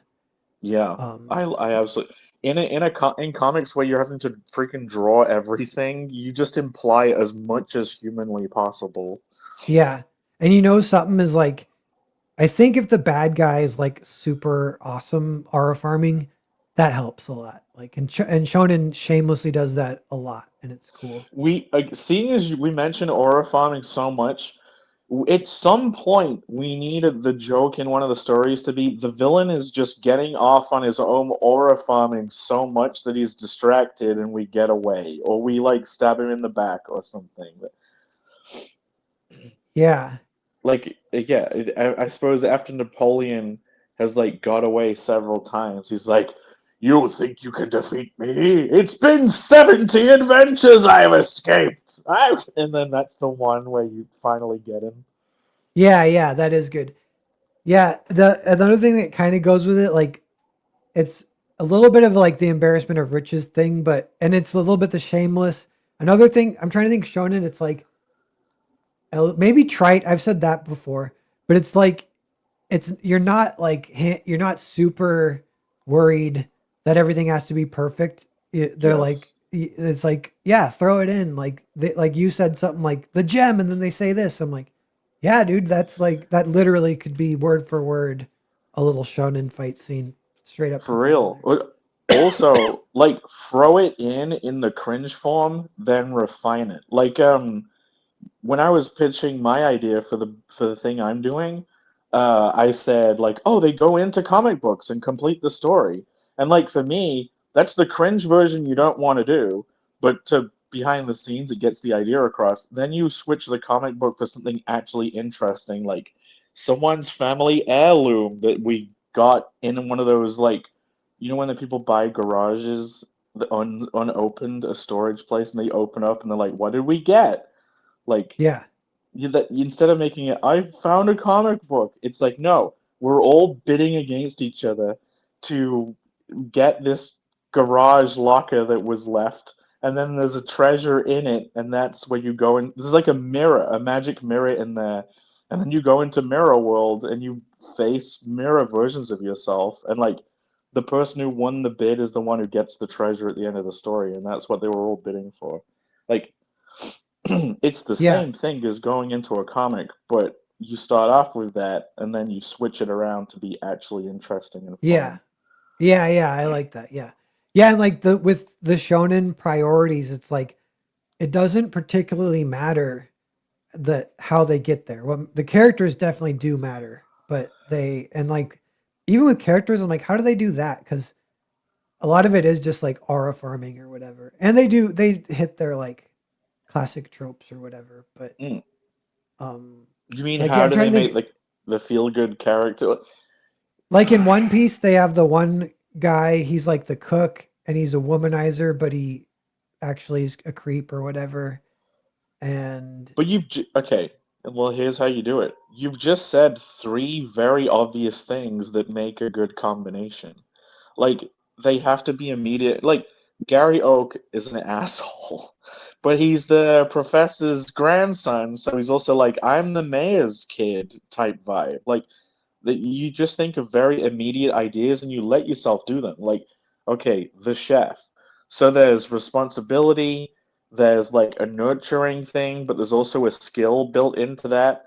Like, but people instantly get what that is. They're the chef, right? Like, um, yeah, it's kind of funny that they made Bender the ship's chef in Futurama, but he's the complete opposite to what a chef would be. There's no nurturing.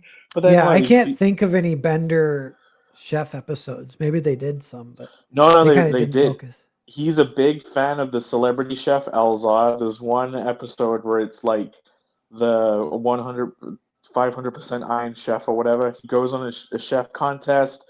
There's the one where like he's making food for them and no one could admit that it's like just killing them and they don't want to eat it. There's a bunch of fun chef stuff with Bender, but it Oh, definitely Maromi says he can't taste that. See, that's fun. there you That is go. like, that's a little, definitely like kind of little good little thing. I could see that in an anime or whatever. Yeah, it's the Um, musician that can't hear. 1 minute on this double page spread, everybody. Uno momento. Yeah, yeah. So shonen. Oh, one thing that all shonen seems to have is they have the announcer character who's like, he just used his most powerful attack. As long, okay. What would be a good use of that is you don't do the one panel. Every element you use has to do something differently. Like if you're having a narrator, he doesn't just say what's happening on the screen. He says something that adds to it. So it's like he just uses his finishing move.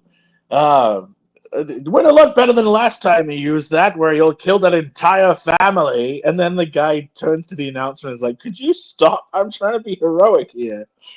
Yeah, Tell that to the dead family." Like yeah. you Hey, advance Phil's the here, joke. and Reenie's in the chat. What's up, Reenie? Hey, what's up? Happy Oh, Hey, epic four, trolling. 3, 2, What? 1. Boom. Ooh, There you Ended. go. which is so 350. Nice. Cool. So Someone got that it. one is sold now too. nice. What's next? We got a few more here still. I think it might be Jesus page next. Scroll down. Wow, Jesus page is getting bit up a fair amount. Jesus Page. Who doesn't love Jesus? No one I want to know. Yeah. Yeah, this is a Dick. good iconic page. This one should get bit up. It includes the thumbnail. And yeah, the other panels are good too, but the Jesus panel. We got a double Jesus. This is like mini Jesus in the background in one of them. It comes with a And thumbnail three. too, you said? What's up, everybody in chat? Yeah. Hey, what's up, did Phil? you remind Jake that this is a family stream? Yeah, it's a family stream, Jake. Except I was talking about rape fantasies earlier, so I ruined it. Well, if the door's open to that, let me try and think of what rape fantasy story I can cook up. Yeah. Always thinking of stories. This guy. Phil, did you get a haircut? Yeah, I did. What do you think? And was your much shorter than I wanted. I'm glad the burns are back. your sideburns have grown back finally. Yeah, I did a little trim myself, and then the haircut was too short, but guess it'll grow back. I just hope it's back to where it was at Heroes Con this year for Heroes Con next year, you know? Yeah. That's what I want. So this Jesus page, I was nervous drawing it because it's a big theme of the book. The book is kind of like a little bit of a religious book. It takes place in the Vatican. Mark's a Catholic, and so I was like, I gotta draw Jesus. So I was like, the morning that I had to do it, I knew like a few days in advance. So I was like, all right, it's gonna be that Thursday. I'm gonna draw Jesus. So I was like pumping myself up for like a week. And I woke up that morning and like, today's the day. I'm gonna draw Jesus. And yeah, I just took it seriously. That's awesome. Yeah. I have my book. I got the trade from my comic shop. It's on my nightstand right now. Nice. Even though I've already read it, so I don't know why it's on my nightstand. I did hear back from Mark, and it sounds like they are gonna do. I sent them the stamp. What do you call the book plates to get signed, and then they're gonna send them back to me. So I'm gonna sell 15 eventually trades that are signed by me and Mark. That's awesome. So yeah, he's down to sign that up. That's sweet. Yeah, that was awesome. Yeah, because I wasn't sure. He's definitely doing me a favor. And I told him we'd split the money, and he's like, keep the money. I was like, oh, yeah, I get it. Sweet. He's probably like, that's not money. That's what a chap. Yeah, it's awesome. Look at that. What's the shipping on this is $7? That's insane. Insanely low. There's 10 cents. It's $7.10, Phil. That's a very important 10 cents. Well, actually, it looks like it's different depending on where you're at. I think that's how eBay does it. So it probably it costs more for him to send it to himself. Yeah, because it's for me, it's $8.50. So, yeah, yeah, and in the U.S., it's like, yeah, that seems normal. I was like, shit, did I price it wrong? No, that's good. I just finished putting a pie in the oven for Thanksgiving. Your pineapple apple pie? Pineapple. We didn't do the apple this time. We're just trying the pineapple first. It was Brandon trying to incept the concept of adding some basic apples in, and you're like, no. We're gonna see if he was correct or not. So it's in the oven. That's why I didn't jump on sooner. I've been listening, but put it in the oven. 45 minutes. It should be done. We'll see. Brandon's concerned that the pie would be too sloppy, but Brandon seems to not like sloppy pie. Yeah, well, I think that the tapioca beans that we put in there. You put boba tea bubbles in it? Yeah, that it'll thicken it up. That's what it's for. What the hell kind of monstrosity pie is this? Pineapple and boba tea pie. Not mailing the pie out. We'll see. I'll take pictures. I'll post about it. It might be sloppy. We'll see. It's canned pineapple this time. Next time I'll do fresh pineapple.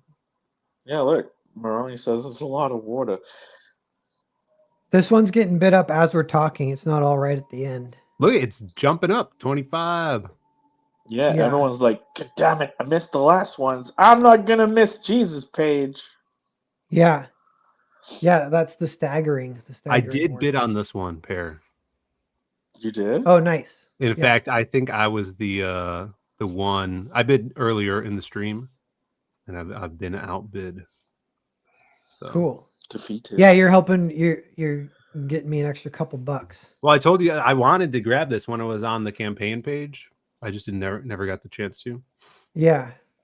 So, but I'm Nice. glad it's going up. Yeah. We'll see who wins it. Maybe it'll be me. Who gets Jesus page? Exactly. Phil, we're talking shonen. Let me, because you're a little expert on Trigun. What Yeah. what is the basic formula for Trigun? Is it like Western style? Like, does he wander into a new town? There's a girl who's in trouble, or a character. Like, he wanders into an existing plot, and there's an aura farming bad guy who's like controlling the town's water or whatever. And then there's like a main character who's not Trigun guy, Vash, Uh-huh. who's Yeah. like troubled, like a woman. She's like troubled, and then he helps her, and then he beats the aura farming bad guy, and then keeps moving. Is that what it is? Yeah, that's how a lot of it was in the 90s cartoon, right? Yeah. If you're familiar with that, a lot of the episodes were like that. There's some chapters in the manga that they pull from for those episodes, so that's still in there, but a lot of probably like the last half of the series is pretty like plot driven, of like a main goal of trying to kill his brother, or save the world from his brother. So it's riddled with that shonen type stuff, Yeah. especially towards the beginning of the series, but it kind of levels out at the end and gets there's Cool. like that main goal of what they're trying to pull. Are But you a fan Yeah. of the ending? Did they nail it? no, the ending I was not a fan of. There you go. Does it ruin the whole thing, or is it okay? It's lackluster because Vash is the morally just and almost perfect man who is trying to save everybody, and without violence. Like, he will get hurt to save the bad guy that's trying to kill everyone, because everybody can be redeemed. And then on the flip side, his brother is ultimate evil. The thing that I don't like about the ending of the series is the ultimate evil never gets its comeuppance, and there's not even like a fulfilling redemption for him. He's just like, oh, my brother saved me and everybody on the planet. All right, I'm gonna peace out. I'm not evil anymore. That's how it ends. Oh, And okay. then Vash is like, oh, everybody thinks I died. I'm not dead. I'm gonna go back on the road. And he just like wanders. He's like, I'm gonna continue wandering the globe, and then my two friends are gonna follow me, documenting it. And then, which is like, it's open ended, so the series can pick up again for a final cathartic ending, but that's how he ended it. Yeah. So it's a little anticlimactic. I wonder, yeah, like one of the ones we were talking about for a trope for shonen is they have the big goal that nobody actually cares about because it's never going to get solved. And then you got all the little goals that people actually care about. So, like, One Piece, it's like Luffy saying he's going to be the pirate king. Mhm. And yeah, that runs for forever. Then you kind of lose focus on that. That is not the focus because that goal is not like even like a real goal. But then yeah, when you end it, you have to kind of solve that. And then they're like, yeah, he's a pirate king now at the end. And you're like, oh, is that really all it is or whatever? If you want to do it well, I think you have to. It's like, Mark Millar style, know the ending. I do think you Yeah. should know what happens when that happens, and the best way to do it is it's linked to a realization that kind of flips the meaning of everything. Then people can reread it from a new lens. It's Yeah. tough to read these long form mangas because it's all I want to know the plot. I want to know what happens next. So when you reread it, it's like it's not enjoyable like an episodic cartoon would be, where like, oh, I remember this episode. This was fun. It's yeah, I know this. I don't care about the grind of chasing the Yeah. plot anymore. But if you find an ultimate ending that flips and reframes it all, you can get a reread, and then people are going through it like, oh shit, oh shit. You want Yeah, people to be yeah. going, holy fuck, the whole time they're rereading. Yeah, it's funny like to think of like the pros and cons of which is better, the kind of Game of Thrones style HBO long series or episodic, X-Files, Hercules Legendary Journeys, whatever, Columbo. I think you can hit both. I think the Holy Grail is hitting both, and I'm trying to do that. I think Yeah. you can do it, and it's fucking gonna be legendary if you can do it. Yeah. Well, yeah, one example I was thinking is True Detective, the first season that everyone loves, which rightfully so. And it is like a lot like it's one big story, and so not every episode is super satisfying.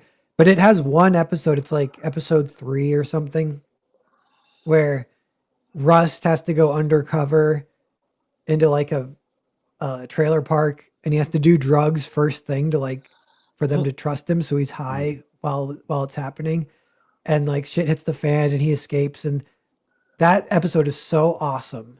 And it's yeah, that's like a little contained little thing within the larger story. And you're like, that's the greatest. As far as like rewatching, you'd be like, oh, I can't wait to watch that again or whatever. Yeah. Get to that part.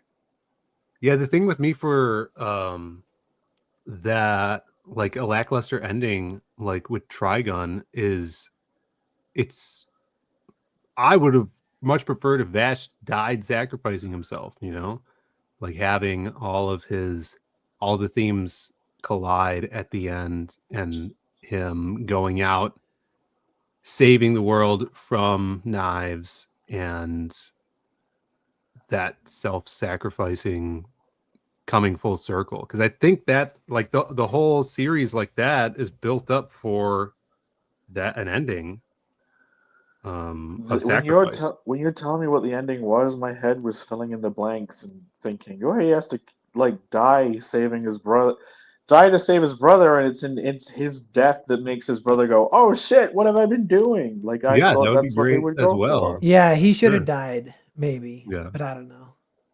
Kill him. I don't know if that's a cop out or not. But that's a good way to end a long ass story. Just kill him. Right. Yeah, because then it feels open-ended if there's nothing like that, Yeah. It's Like one of them we should all die. lived happily ever after, that's Yeah. not Oh yeah, one of them. satisfying. I suppose the bad guy could have.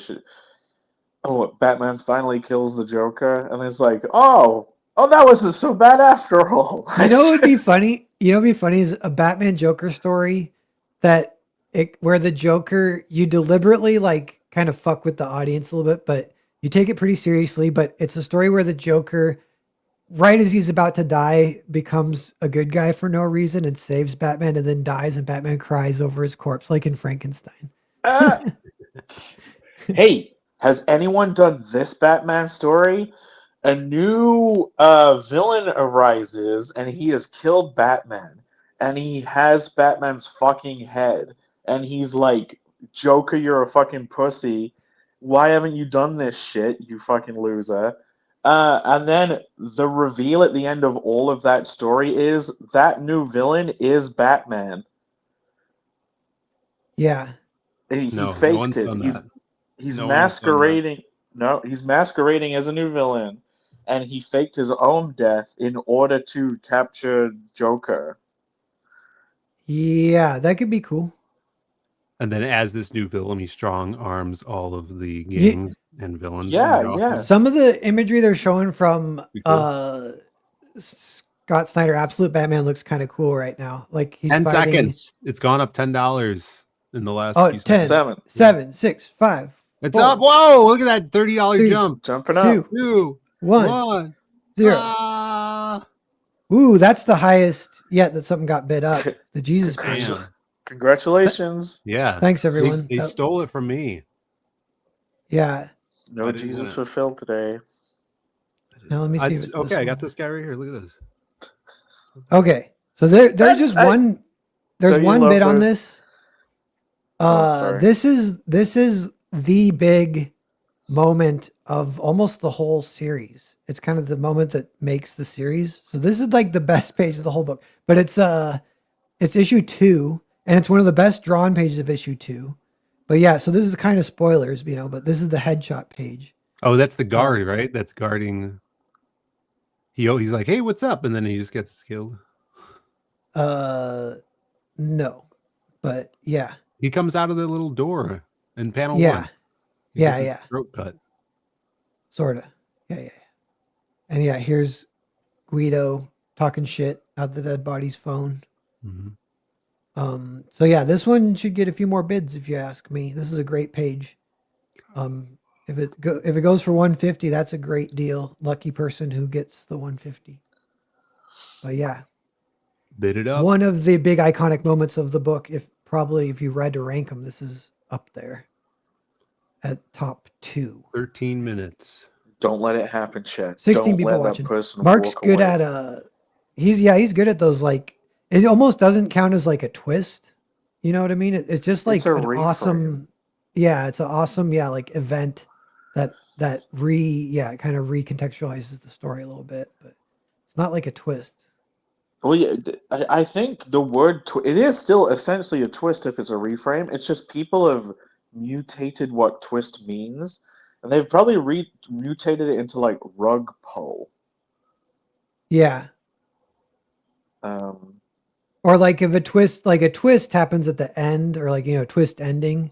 But yeah, you can have twists in the middle of the story, and it's just like a really good little plot event that opens up the story a lot or whatever. Let me go get my book. I'm going to see if I can find this page.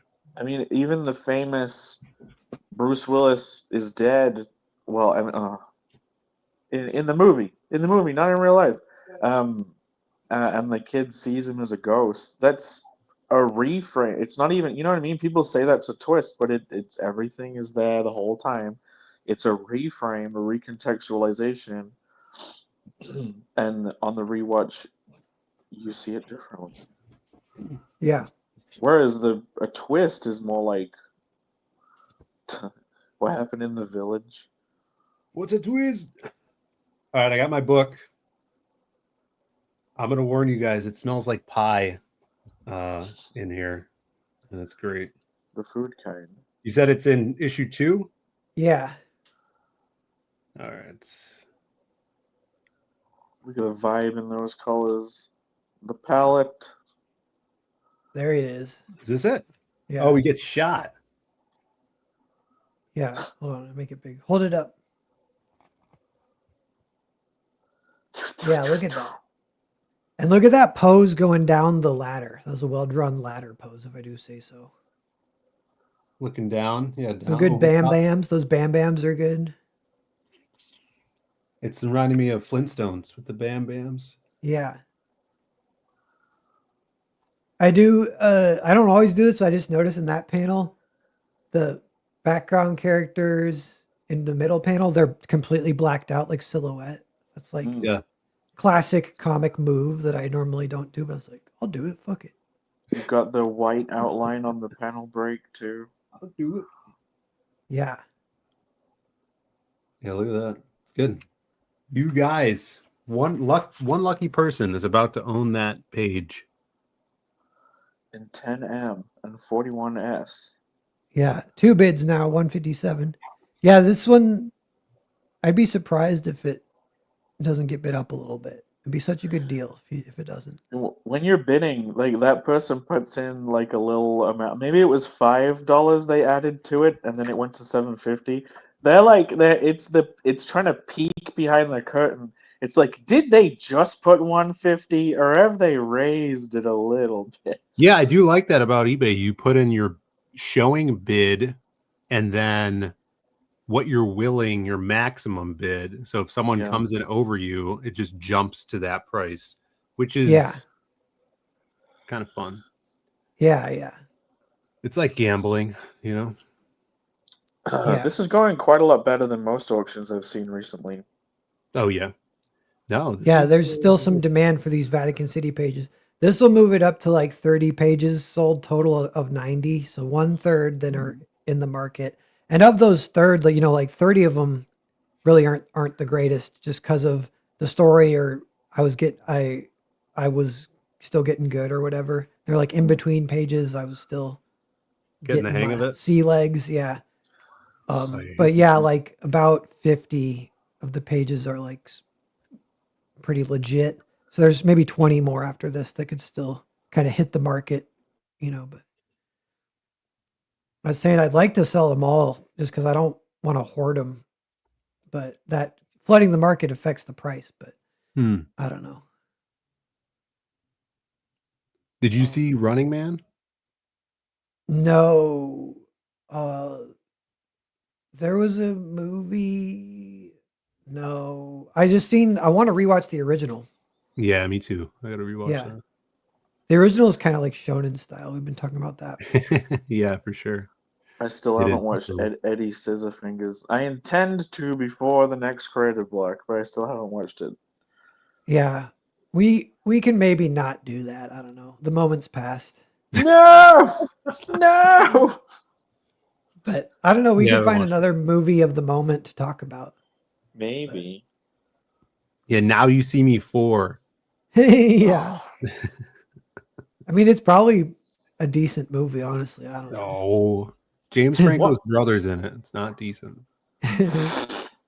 Mini Franco. Let's all look at upcoming movies. Upcoming. The one I'm really looking forward to is Marty Supreme at Christmas. So if you guys watch that, I'm going to see it day That one. What the heck is that? It's about a sounds like ping pong player.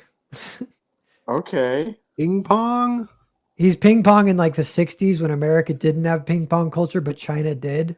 So he moves Yeah. to China and he's like the only ping pong white guy in China playing ping pong and blah, blah, blah. It's by Josh Safdie, who's one of my favorite filmmakers, which I think I was talking earlier about left wing, right wing film Twitter. And I like right wing film Twitter a lot. They're outside the box. They don't like Benny or Josh Safdie though, and that annoys the crap out of me because I really like them. It vexes me sometimes. Like, what? I don't understand where these opinions come from. But I think I used the word vex in a script recently because I thought of you, Bear. yeah, nice. He's been vexing it up on the stream. Did I? Let me go back and check this. So is the new Avatar movie supposed to be coming out soon? Yeah, I would never see that. Oh, Okay, well, I am gonna see it, even though it's whatever. I was surprised that this is the third one. Yeah, oh really? When I did think what come he's out with doing the one second more one? after this, even so it'll be 4 Ugh, total. I Who think. cares about blue people, man? I know. Yeah. It's just Well, yeah. Pocahontas. The thing, the middle one kind of had a big plot hole. Now I kind of forget it, but because it's been so long. But there are things about it I kind of really liked. The second one, I saw it in Mexico of all places. But What? Where'd you go to Mexico? I don't know. I was there like 5 years ago, and Avatar 2 came out, so I went and saw it. In But Spanish? no, I think I saw it English with Spanish subtitles. I guess maybe. See. But it's that they have to relocate because they're in the trees and they're like, we need to go. So then they relocate. They get taken in by like the water clan and blah, blah, blah. Some shit happens. But the reason they relocate made no sense. I'm like, they're relocating because the plot like needs it to happen. But I'm like, Didn't they that could tree literally get blown to the tree got blown to shit, so they got nowhere to live no more? yeah, I forget. Because the whole first movie is them winning. And then they're like, but we need to relocate. And then they relocate and they immediately bring the trouble to the island. And I'm like, why did you guys relocate? That was the stupidest thing. Why did you let them know that there's more of you but underwater? Yeah. Like, why did you Yeah, spread yeah. the disease? Maybe there's a thing online that would explain it. Because this is something I'm like too impressionable. I think I have an impressionable personality where Yeah. I'll watch a video where people point out all the shitty things about a movie and I'm like, they're right. I hate that movie now. And I used to like it, but I'm like, they'll ruin it for me. Or vice versa. They can make me like a movie if they have a good point. I'm gonna make a That's- video about weapons, and I'm gonna have you watch it, Pear. Yeah. I'll see. Well, we could. Well, there's Toy Story 5, which is probably going to be absolute crap, and we could crap all over that. I thought everybody Although- loves Toy Story. But But Toy it's Toy Story 5. 5. It's like Toy Story 1 I- through 3 were fun. Oh, dude, I saw a good thing about the plot holes of Toy Story 1, but it was just that why does Buzz think he's not a toy, but he acts like a toy still? Like he still stops moving when humans are around. Hmm. And the way they explained it, it was kind of fun. They had to go into like a lot of psychology. Simple answer. He is a toy, and it's almost automatic, and they have to resist doing that. Like it's Like a it's reflex. instinctual. Yeah. Yeah. I think that's kind of what the video said, but it took 20 minutes to say It's an instinct, and he's so retarded that he doesn't get it. he's doing it, and still he's like, I'm not a toy, even though he's doing it. Like that's how Yeah. it. Well, It's perfect for Buzz. another one, yeah, there's all these like outside the box takes. So from a lot of its right wing film Twitter, but they say Toy Story 3 sucks. They're like Toy Story 1 and 2 are great, but 3 sucks. Or they might say they all suck even, but I'm like 3, I thought 3 was good. I thought it was cool. But I'm trying to remember what happened in 3. 1 is you set up a bunch of stuff. 2 is like when you have fun playing with all the toys that you kind of created in the first one. What happens in 3? it goes to a mini movie. It's like outside the box. It becomes a mini movie that's a prison escape for like a third to half the movie is like just a prison escape set piece. And that's like awesome. And then they all almost die. It gets kind of dark. They almost die, but they survive and it's cool. Oh, 3 is where Andy gives them away. Yeah, and then they have the kind of heartfelt ending ish. Like it's a true ending to it, like actually caps. I like Talking about 3. endings. I did like 3. There's I don't no know if it- explanation to why these toys come alive. Yeah. It's just we're supposed to believe that every toy has a life of its own. That's why right, Small Soldiers is better because they put weapons, munition grade Yeah. tech into Phil, toys. And what- that's why they come alive. Yeah. Why are small soldiers not skins in Fortnite? I want to play as Chip fucking Hazard. would be Yeah, awesome. that would be That would be movie's awesome. worth kind of looking at again or whatever. It's a famous director. I forget his name. This guy did Gremlins. Did it? Yeah. It's so But- fucking good. He This real quick, you guys, because we're getting close to a minute. ooh, is it? Anyone who got outbid in earlier bids, this is your chance. Get in here on this iconic page. One of the biggest plot developments of the entire series. One of the coolest pages from issue 2, which the awesome pages. There's a bunch from issue 3 because I got those are like the best drawn, but issue 2 has some really good drawn ones too. Good moments. Issue 1 doesn't have as many. One of the reasons issue 1 doesn't have as many is the early pages I was actually drawing on tracing paper because I was so nervous about being able to make edits if I messed it up. So I was drawing a tracing paper, but then eventually I was like, fuck it, I'll just draw with a pencil and erase a ton if I have to. And that works way better. So it took me like half the issue 1 to figure that out. Well, 50 seconds. Do you, so, 50. yeah, I mean, it's interesting because you would have been nervous thinking, are you going to nail this? But then you decided to go with traditional for them. So it's like adding the pressure on. Yeah, and that was kind of Mark, like, because he saw the Mad Max pages and he's like, this is amazing. Keep drawing this style. And I was like, thinking in my head, I'm like, I haven't drawn traditional in like 6-7 years. But so I bought a new scanner and I bought paper and I got my tools out of storage or whatever. I started messing with it again. And then he hired me a few months later and he's like, I want you to draw it the Mad Max style. I was like, okay, yeah, traditional. It is. Oh, Did it end? Yeah. there you go. 157. So yeah. The Cool. early snipe. That's a good deal for this fella.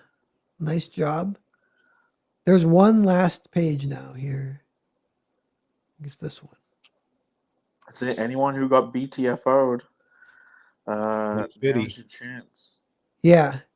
And so this one is another big destruction page. This one I like because, especially when you're drawing traditional, you have to like invent the like visual language to represent the energy of. So this is like, a nuclear blast taking out a airplane. Mm. And so you're like, how do you even draw that? And so this one was a very stressful page. Uh, but I was happy with how I solved it. I had to draw it multiple times and think about it for at least a week, kind of to try and develop, because it's different. It's almost like a different style. Like you can't just draw. You've been drawing the whole book. You're drawing people standing there, people talking. But now you're like, okay, I have to draw an explosion, but not even that. Like a whole, airport being wiped out. Mm. How do I even do that? Phil's got the color version. So it's got this like Kirby Crackle kind of thing. Yeah, here it is in book. The Kirby Crackle. Eiffel Tower. Look at that. Eiffel Tower getting taken out. Yeah. Two guys in the plane getting washed. They're so washed, those guys. Is that what the new thing is? Washed. Yeah. Yeah, look at that. Did you have a specific direction in your head for all the colors? Because they have range, but they still manage to say muted and drab, but in a colorful way. Yeah, I'm trying to think. A lot of it takes place at night, and it's almost black and white, almost the way I did the night. Because that was something I was trying to think. Like, there's some night pages where I'll actually use white, and it still reads as night. And I think that was like something because the more saturated you make it, kind of the darker it gets in a way. But you can make white read as night in a weird way if you're like going real desaturated. And so I was doing that. And then, yeah, like this, it has color. So some of the, because it's obviously lit up. So this is some of the only color, but Bomb color. yeah. And then Color it just that bomb. printing CMYK will give a unification to everything too, a little bit. But Yeah. There you go. Beautiful. 12 minutes. 12 minutes. Anyways, Small Soldiers is awesome. It is. Are they thinking of doing a sequel or not? I think I heard something. What Yeah, I'm would they pretty sure do? the writer was. He's like, it's time. But if you ever watch the behind the scenes stuff on that, it's awesome because those action figures are full size. Like they made the figures and they're puppets, and they did it all like stop motion. So they have not, and sometimes not even stop motion, like real time filmed puppetry where each of their limbs have sticks going to it to some guy, like 5 guys off camera puppeting. I didn't even think crazy. there was any stop motion. I thought it would all just be puppets. Yeah, I think you're right. Now that I think about it, it might just all be that, but that's insane. And it looked great, super fun, and also But inspired. Small Soldiers wasn't CGI. No, This I think sometimes it did turn to CGI, like when Chip Hazard's freaking head got blown off or whatever, his eyes all fucked. I think most of it is practical. Yeah. Yeah. Also, it's inspired by a Stephen King short story.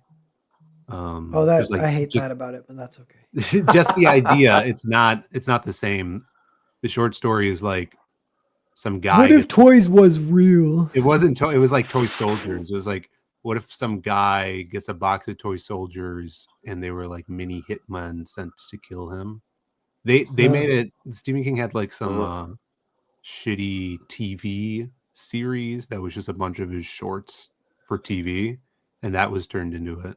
You know what? Okay, here's how you do another take on the Small Soldiers Toy Story thing, Toys to Life thing. An alien race invades Earth, but they present themselves as toys. Yeah. All right. They don't come on a spaceship. They turn like these new action figures end up in stores, and it's like weird alien toys. Yeah, what are those tiny, weird, stupid, cute monsters that all the girls are going crazy over? Oh, the What if boo-boos. Oh yeah. They're aliens. their plan is that they have to take over the youngest generation and then they take over the world that way, but they end up getting bought by all 50-year-old men who collect toys. Yeah, all the Yes. Oh my God. millennials, the 30-year-old Yeah. millennials. That would be So hilarious. yeah, would you do it whether you could have different alien races come as different toys? The good guys could be the anime boob girl figurines. Actually, yeah, that would be Who kind of knew? sweet if it's two alien races having war via toys on Earth. That'd be kind of fun. I'm gonna run and pee. I'll be in right Chai back, guys. Invasion? I'll leave everything open. All right. When you come back, I will bow out mysteriously. I'm leaving when my pie's done. Okay. Gotta love pie. Big Smells pie good. fanatic over here. Is it finished? Not yet. There's some time left on it, but it smells Okay. smells delicious. Smells pineapple-y. What was the reason for incepting pineapple pie? So this Was is what just a happened. play on words? We went to Tejas and to a Brazilian steakhouse, which you've been to when we were in Tampa. Yes. So do you remember at the steakhouse they had like roasted pineapple? I Did you try? think I steered away from it quite heavily. Why? Gout? No, I'm just not a fan of. Maybe I should have gone for the pineapple. I don't know. Pineapple is just a bridge too far to combine pineapple with meat for me. Well, it's great. So we can't get it up here for some reason because whatever Brazilian steakhouses we go to, they stopped serving it because some frick was allergic to pineapple and they cooked everything on the same spigots or whatever, or whatever spits. So when I'm out of town, I'll go there and then get the pineapple. So it's like coated with like a cinnamon brown sugar crust and it's roasted. And I'm like, this is awesome. Ooh. Brandon had some and he's like, this tastes like it could be like an apple pie. That the cinnamon was so strong. So we're like, we gotta see if we can make a pineapple pie. Okay, So it was the Brazilians, If cinnamon's involved, then you're winning me over. Yeah, I threw some cinnamon in the pie. That's bacon. Just in one part of it, just one clump of cinnamon right in the middle, not mixed in. Yeah. Just throw in a clump. Yeah. So I'm hoping it's good. It's my contribution.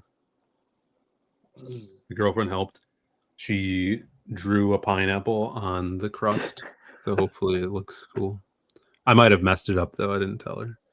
I think if you want to add additions like that on pies, you have to like cut it out of pieces of pie and lay it on top. We'll see what happens. So it's like 2D relief. Yeah. I know what you mean. Did you see the picture of Shelby Robertson inside this book? I saw the thumbnail to your stream that said Shelby is famous.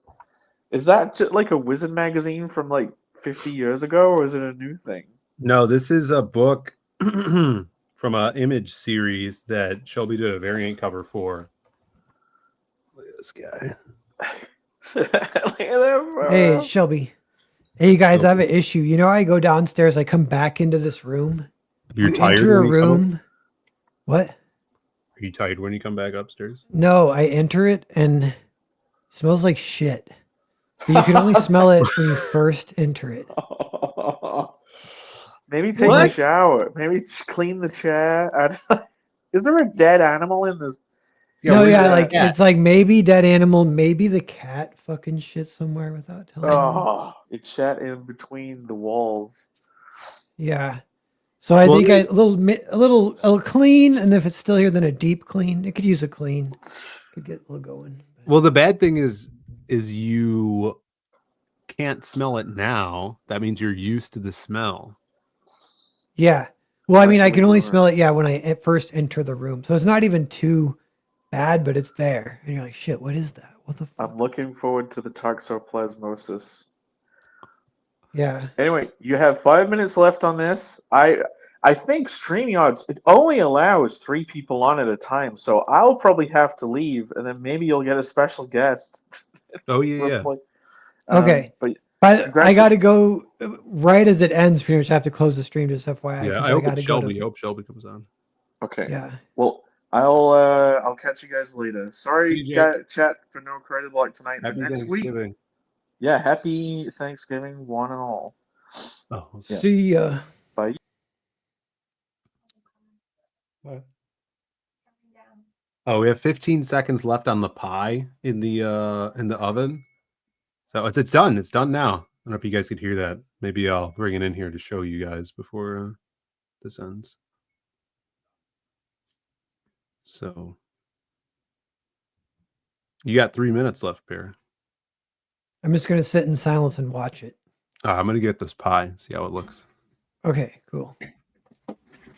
40 people watching. Let's see. Yeah, if this one gets any bids up, 150 for this one. Yeah, and after this, there's like maybe 20 that are still sweet that could go up for sale. I have like 5 things I was thinking about listing that are not Vatican City related, that are just other original art. So I might do a auction for them, but that would be like next spring. I only want to do like a couple auctions a year of original art. But then there probably will be an auction for the Vatican City books signed by me and Mark Miller. For those, I'm not sure exactly how to price them, because it's like, hey, Rini, what's up? Hello. Hey, thanks for coming. No problem. Oh, dang. I just missed Jake. Yeah. This is the 1 week. I guess this is like our little mini creative block this week, basically. Yeah, I suppose so. It's going to be difficult to do any show. I think we're either going to be drunk or having itis tonight. So, glad we got to do the stream. Good job on the auctions. Congrats. Thanks. Yeah, it's still going pretty good. Sweet. 2 minutes. Everybody bid on this. Yeah. Bid Listen to on this Rini, now. everyone. Yeah, that's right. Listen to me, because I am correct. You want this original art on your wall? It's beautiful. So buy it now or bid.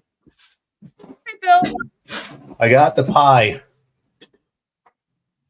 Look at this. Me. Tinfoil hat Nick, what's up, man? Yo, Long what's time it no doing? see.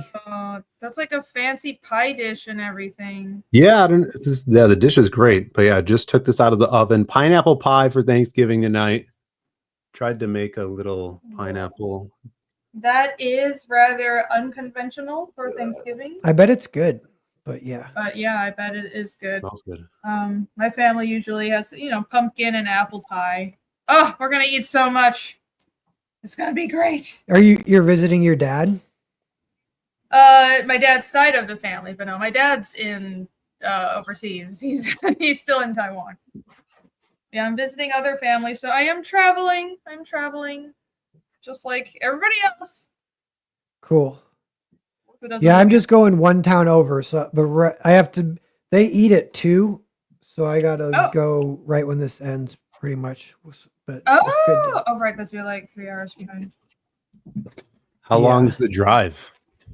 Just like a half hour, but I gotta run and grab. I'm gonna bring my computer because I might work. But my nephew and niece are there. Niece is like 2, nephew's like 4, and they're awesome. So, Oh, Nice. oh, they're that's super a really cute. ages. yeah. Yeah, that's a really cute age. Well, cool. Oh, yeah, by the way, but 20 no, seconds. Sorry, Reedy, 20 seconds. Oh, I could have waited to 10 seconds. seconds to cut you off, but no, 20 seconds. okay. Time flies. 15. Any 40, last gotta do second countdown. bidders on this page on the Yeah, big? quick, start now. 10, 9. The nuke vaporation page. Music This is time. my face 4, wend. MFW. 2, 3, 1. 2. That's you. That's you drew yourself. Wow, it didn't even go 1 second. Cool. Woo! Scroll down. 150. Is that all of them? Yep. So that's everything. So that's sold. I think that was like $1,200 between all 5 pages. Kick So ass. that's like- Very nice. Yeah. So thank you, everyone. 18 people watching. Man, people are just starting to get here. It would be fun to keep streaming and do a little Thanksgiving stream. Yeah. But yeah, It would be everyone's fun. got family stuff we got to do. I've Yes. got a little bit of Yeah. time, but we're doing an early-ish dinner, but I can hang out for a little bit. Yeah, but I can't is the problem. But Oh. That's a problem.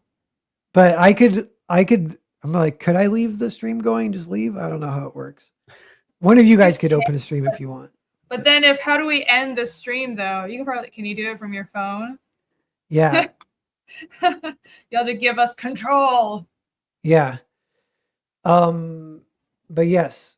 Yeah, thanks everyone. This is just check-in, creative block check-in. We'll be back next week. We can get Yes. it rolling. Are you is it your week, Phil, I think?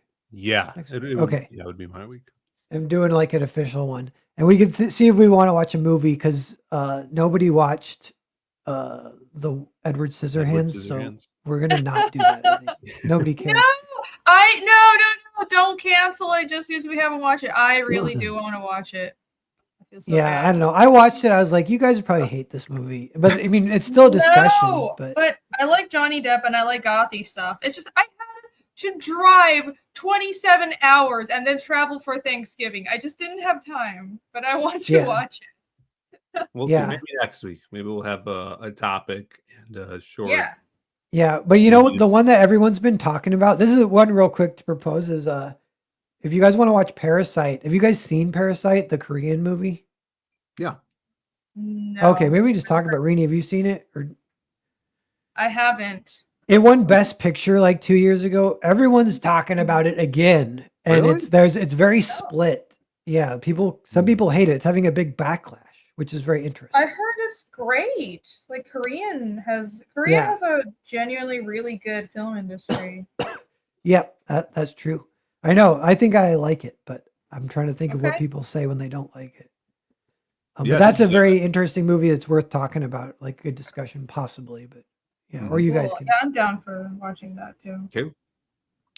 Okay, well, I'm gonna end the stream. So everyone have a happy Thanksgiving. Thanks for tuning in, everyone. Bemis, Henry, thanks, Alex, Baromi, thanks for hanging out, guys. Nailed the chat. Happy Thanks for Thanksgiving, the everybody. support, but keep Happy buying the Thanksgiving. original art. I appreciate it. That helps me out too at the end of the year. Just a little extra funds. I appreciate it. So thank you. Hell yeah. Yes. Thank you, everybody. See Cool. you guys next week. See ya. Bye. Okay. I clicked it. Bye.